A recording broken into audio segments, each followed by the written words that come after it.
Here at Sony have shot ourselves in the foot more than a few times. Greenlighting 12 live service games. All right, so I will be fair. You see the success of Fortnite and all these other things. One would have thought live service would have been a hit.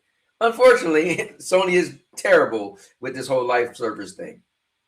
You know, good thing there's Helldivers too. Yeah, gutting Bungie and shuttering Destiny 2. $200 console price hike. The price hike, I'm gonna hope, man, that it's legit and they had to make it that price.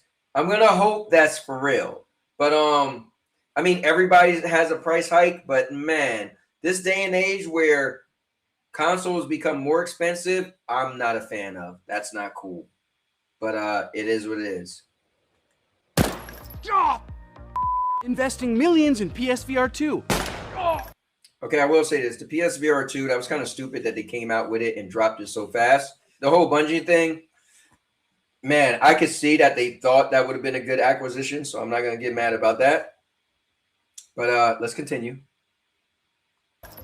I mean, that should have been obvious. Concord! Okay, so Concord, they had no clue it wasn't going to be that popular. But all of those pale in comparison to today's doozy of an announcement.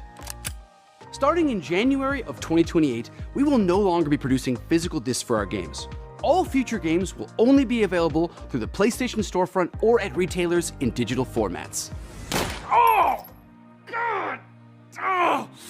Oh, that was right through the big toe. Now, this is the reason why I wanted to play this, because I do agree. Sony has definitely dropped the ball on a bunch of things.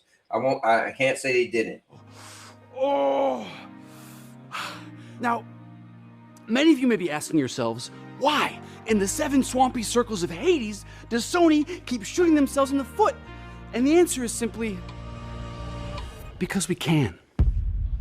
For all intents and purposes, we won the console wars. Nintendo was off doing their own little casual thing, and despite how many times we've royally Frenched up over the past generation, we still outsold the Xbox 5-1. What this tells us is, it doesn't really matter what we do, you'll still buy our shit. So, I'm not even gonna lie to you. I'm not ready to go to PC, right? I still have my reservations about PC, and you know what I've heard about it could be difficult, and there could be some issues, and you gotta pretty much learn and get into it, and you gotta tinker, and you know, for some people that's cool. But I'm not ready to go there. I owned every Xbox besides this current Xbox because Microsoft said it, everything's an Xbox, so I didn't need one. So I just used Game Pass xCloud, right? So, and I did buy my wife a Nintendo Switch too, so we do have one in the house. But honestly, I'm not ready to go to another platform as my main source of video games. So I'll speak for myself. They're right. I'm just going to still buy PlayStation anyway. I said a couple weeks ago, if the PlayStation 5, PlayStation 6 is at least $1,500 or not more, up to $1,500, I'll buy it, right? So I'm not gonna lie, I'm gonna be part of the problem because I think Sony, for me, kind of can do what they want because I like the style of games they have. I like that they're so popular that most developers put their games on PlayStation.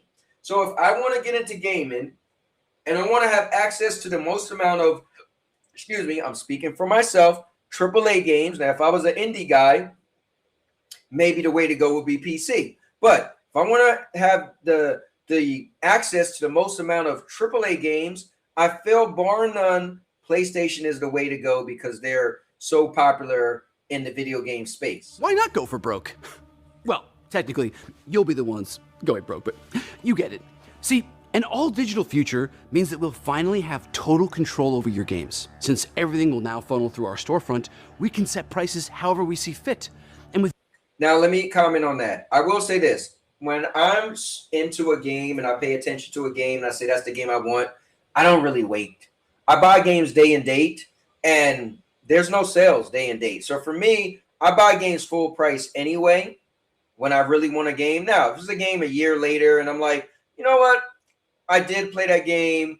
GameFly'd it and I liked it. Cool. Call me part of the problem. I do like what Sony brings to the table. So they got my money.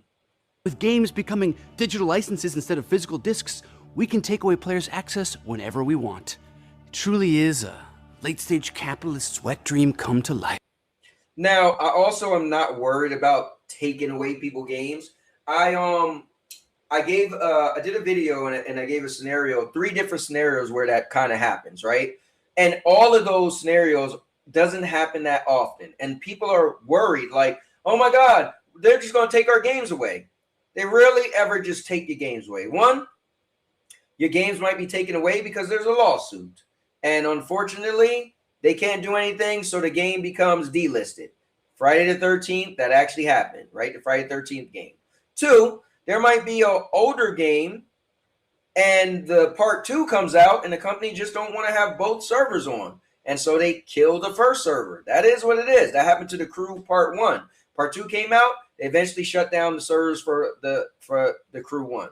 And then the third thing, there might just simply be a game that came out and it just wasn't that popular anymore. And unfortunately, they was just like, you know what? It just costs us money to keep the servers open, so we're going to get rid of it. And that was Anthem. So that's, that was the scenario right there. So for me, I just feel like people are panicking, thinking, oh my God, our games are going to get taken away. But that doesn't really happen that often. And I feel like you be fair. If you bought a game like Friday 13, loved the game, I was a big fan, I understand, I'm an adult. A lawsuit happened. The guy, Victor Miller, he sued 35 years later, won, and was able to get the rights for Friday the 13th. Anything Friday the 13th had to stop and be on hold, right? I get it. I'm an adult. I also get I was a big fan of Anthem. And Anthem just wasn't doing good. They wasn't coming out with the content loop everybody wanted. People said it was going to be a Destiny killer, and it just wasn't. I understand. They pulled the plug, said, look, we're not paying for these servers to be on, and we can't make money on the game.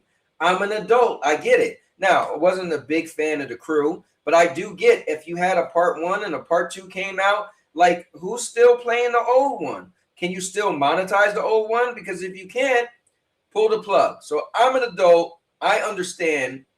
I get business, and I'm not telling them to just throw money at the wind, right? My thing is I'm just being an intelligent person that understands. Now, I'm not saying I'm siding with the big companies and the businesses, but I'm not also being ignorant to I understand how business works. So I'm not crying over it because I get it. All right, continue. You'll be paying more than you ever have just to not even own any of the games, and there is nothing you can do about it.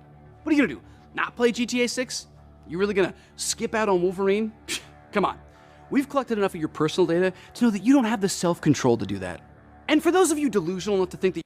You know what's funny? I will say, there are people, I'm telling you, that's probably talking about, I'm boycotting. Guess what? I know you. I know you pre-ordered GTA 6 or you're gonna buy that game.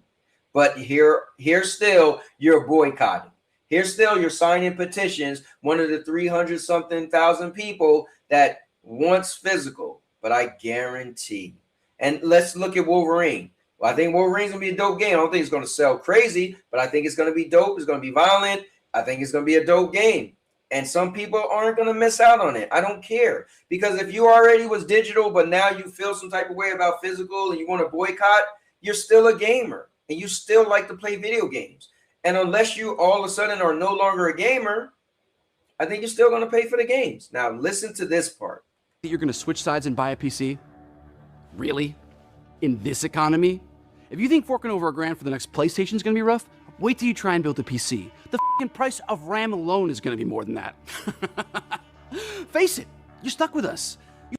Yeah, I mean, now, unfortunately, it would be cool if for some reason PC prices didn't go up high, and then you could see a bunch of people say, man, forget consoles, I'm building a PC. But I think the price to entry is just going to stop people at the door, unfortunately. You can write all the angry little articles and post all your hateful little tweets, but at the end of the day, you're just going to tucker yourselves out. Why not skip all that outrage theater and just hop on board? Come on in. The water's fine. Well, the water's fine in my personal corporate jacuzzi. Your water is a lot more of a muggy, piss-filled YMCA pool type deal, but, wait, where was I going with this? Doesn't matter. You'll still buy our well, you'll rent our deuces. Yep. Commentary. You get it? You cross this. Now it makes a different meaning. It's good. It's good. Shut the f up. You're still going to buy it. Over the past... So that's funny as hell, though. I think they did a great job at making a super troll video. I like the fact that they did mention some of the failures of Sony. That was fair. But yeah, this was hilarious. I'll make you famous. Because I'm a cowboy! Oh, man! Gaming, vlogging, podcast, movie reviews, product reviews. I've been vlogging my life since 2011. Every birthday, Christmas, Valentine's Day is on this channel. Even my honeymoon in Mexico, swimming with sharks, and more. So whatever video brought you here, check out the playlist with that same type of content. And now, your mama knows.